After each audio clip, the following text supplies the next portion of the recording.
There's new news in the news, and I'm here to cover it. I'm your host, what's my name again? And today we are starting off talking with the new Nintendo Switch 2 Direct. The Direct starts off with the new showcase of the next game, Mario Kart World. We get to see all the names of the stages for the Mushroom Cup, Flower Cup, Star Cup, and Shell Cup, but there are many others that have not been named yet. Something that I have noticed is a lack of returning stages, but that's not a complaint, no. As someone whose main Mario Kart is 8 Deluxe, getting a focus on new stages more than retro ones are such a breath of fresh air. There seems to be a feature where you can change your costume via item depending on your stage. I'm assuming these would be a bit rarer, so once you collect them, you can select the ones you wish to wear at the beginning of the race. I'm assuming the day-night feature would work like Animal Crossing, taking real-life data from the outside and translating that into the game world. There's also going to be a free roam option where you can drive around the stage and explore in single or multiplayer. In the free roam version, there's also a photo mode. The roster is one of the strangest things that we've seen in a while. Of course we have the main Mario guys, but then there's that Spike thing from the sand levels. Who invited these guys? Also not seeing any crossover characters, which is a bit strange. I know how much people wanted people like Kirby and Sonic in the game, myself included. But it does make sense knowing that they each have their own racing games coming out this year. The anti-gravity mechanic seems to be gone in place of rail grinding. With the anti-gravity being gone, other things remain, such as the gliding mechanic, and now we are able to drive on top of water instead of inside of it.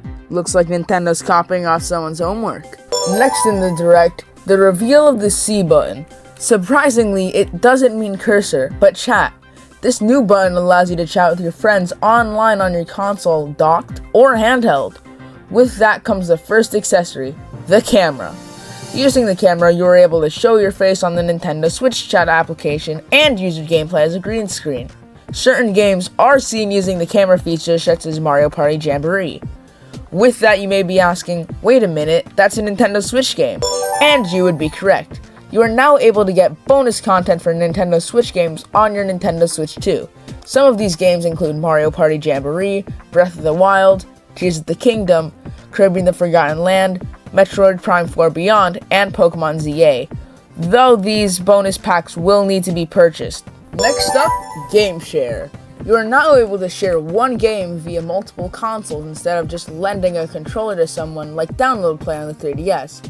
Only select games are shown using it, like Clubhouse Games, Mario Odyssey, Captain Toad, Super Mario 3D World and Bowser's Fury, and Big Brain Academy. Now onto the Switch 2 itself. Still having the same thickness, we are now able to play in 180p and 120 FPS on handheld alone. The screen has almost 2 times the pixels, and when docked, is able to go up to 4K resolution.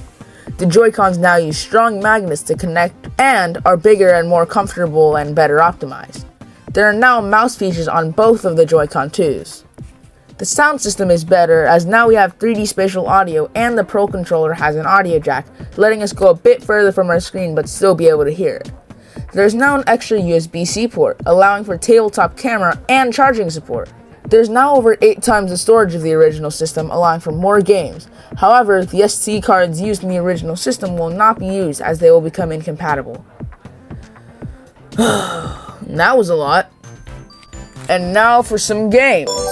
We are getting a new game called Nintendo Switch 2 Welcome Tour.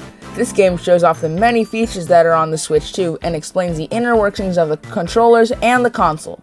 Next, we are shown the release date of the console, June 5th, 2025. Wow, that's near. A new launch title using the mouse features named Drag H Drive is coming out. It is a basketball game where your character uses a wheelchair to get around, do tricks, and shoot baskets. Its release date is not confirmed, but what we do know is that it's coming out in the summer of 25, presumably a launch title. Many other games are announced for the console, like Elden Ring, Hades 2, Street Fighter 6, Demon X Machina Titanic Sikon, Split Fiction, EA Sports FC and Madden, Hogwarts Legacy, Tony Hawk's Pro Skater 3 and 4, Hitman World of Assassination, Project 007, Bravery Default, Flying Fairy, HD Remaster, and Yakuza 0. Next, Nintendo wanted to put a pause on the third parties to show their new game, Hyrule Warriors Age of Imprisonment. Now for some Nintendo Switch Online news, and oh my god, GameCube support is real now? Only certain games are announced so far, but this looks very cool and very awesome, and I am very excited for this. And now for some more rapid-fire third parties. Borderlands 4, Civilization 7, WWE and NBA 2K, Survival Kids, Enter the Gungeon 2, Starseeker, Cyberpunk 2077, Final Fantasy VII Remake Integrate, Kutsukigami Path of the Goddess, Hollow Knight Silksong, Story of Seasons Grand Bazaar, Goodnight Universe, 2 Point Museum, Wild Hearts S, Witchbrook, Puyo Puyo Tetris 2S, Rune Factory, Guardians of Azuma, Marvel Cosmic Invasion, Star Wars Outlaws, Nobanga's Ambition, Awakening Complete Edition, Fast Fusion, Shadow Labyrinth, Radio Remastered, The Mystery of the Soulless Army, No Sleep for Kaname Dante from AI, The Solium Files, Reanimal, Fortnite, Arcade Archives 2, Ridge Racer, Professor Leoto and the New World of Steam, Tamagotchi Plaza, Human Fall Flat 2, and The Dusk of Bloods. Next up is Kirby Air Riders, the long-awaited sequel. With the abundance of racing games coming out this year, they are gonna have some very tough competition. The final game of the Direct is Donkey Kong Bonanza, coming July 17, 2025. Other than some footage shown, not much is outwardly said about the game, though I do love Donkey Kong's new and expressive face. That is all for today. Make sure to check back next time for some more Nintendo news. We done? Yeah, alright. Yeah? You're gonna wanna see this. Guess that soon really was tomorrow.